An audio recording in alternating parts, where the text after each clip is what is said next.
It started with a note. A crumpled piece of paper slipped under the hospital director's door that simply read, "Check the night shift at St. Catherine's. Patients aren't dying naturally." That message would open the door to one of the most chilling healthcare crimes in American history. St. Catherine's Medical Center, a quiet mid-sized hospital in Pennsylvania, was known for its caring staff and high recovery rates. But between 2015 and 2017, an unsettling pattern began to emerge. Elderly patients, some stable, some recovering, started dying suddenly during the night shift. And there was one constant: Nurse Evelyn Marsh. She was the type of nurse everyone loved. Soft-spoken, devoted, the kind who brought cookies for coworkers and stayed late to hold a patient's hand. So when people started whispering that something didn't feel right around her, most dismissed it as paranoia. But Dr. Ramirez, the hospital's chief physician, noticed something odd. Every one of Evelyn's unexplained deaths happened around 3 a.m., and every single one of those patients had the same sedative in their bloodstream, lorazepam, far above the prescribed dose. When authorities investigated, they found a small notebook in Evelyn's locker with a single chilling entry on the first page. Mercy comes in silence. In court, she confessed she believed she was releasing patients from suffering. But autopsies revealed that many weren't terminal, they were improving. Evelyn was sentenced to life without parole. To this day, nurses who work the night shift at St. Catherine's say that around 3 a.m. monitors sometime.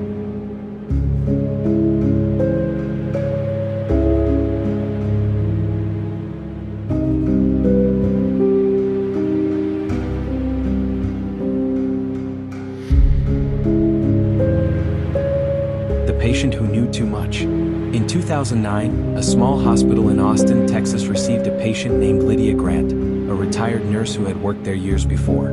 She was admitted for a mild heart condition, but what she told her attending nurse, Daniela Ruiz, would soon make Daniela's blood run cold. Lydia whispered, "Don't let Dr. Hayes treat me.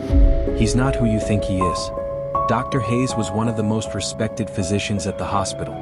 But later that night, Lydia suffered a fatal cardiac arrest, an event that baffled staff as her vitals had been stable just hours earlier. Daniela couldn't shake the feeling something was off.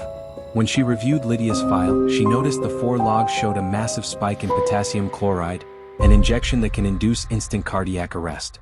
But the signature next to it was Hayes.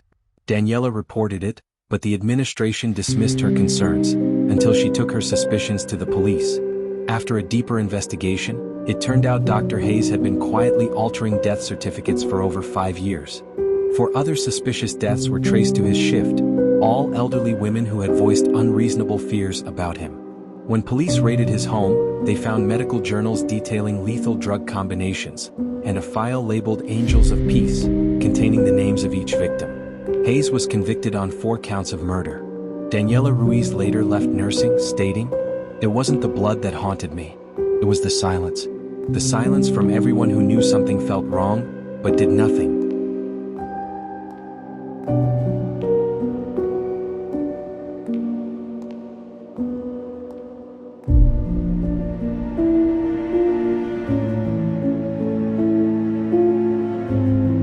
Room 413. There's a saying among nurses.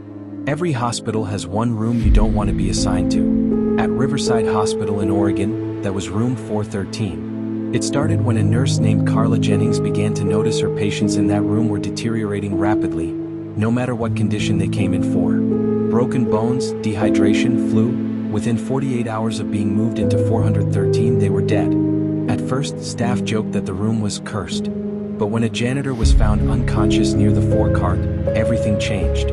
Security footage revealed something impossible. The cart moved on its own. Authorities combed through the footage frame by frame and found that it wasn't moving alone. It was being pushed by someone invisible to the eye. But when they slowed it down to the millisecond, they could faintly make out a shape, a nurse's outline in an outdated 1980s uniform. The hospital historian confirmed that in 1983, a nurse named Margaret Ellis was accused of euthanizing several terminal patients in that very room before taking her own life.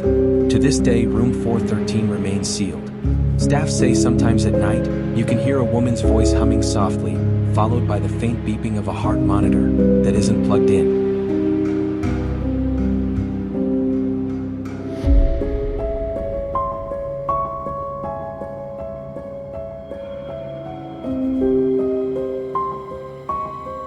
The caretaker.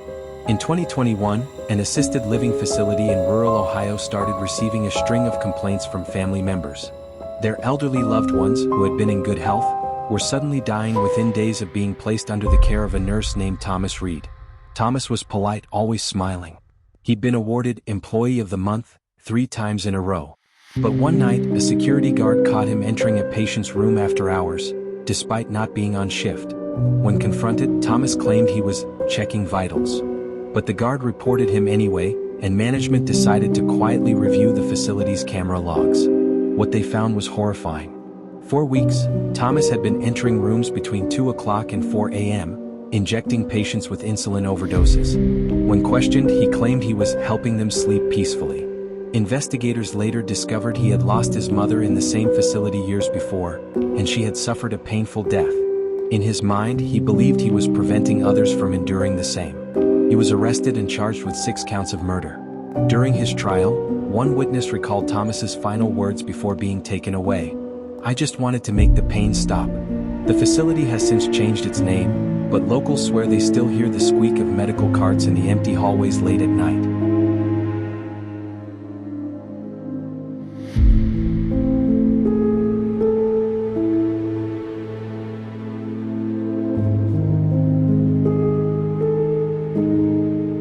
Hospitals are places of healing.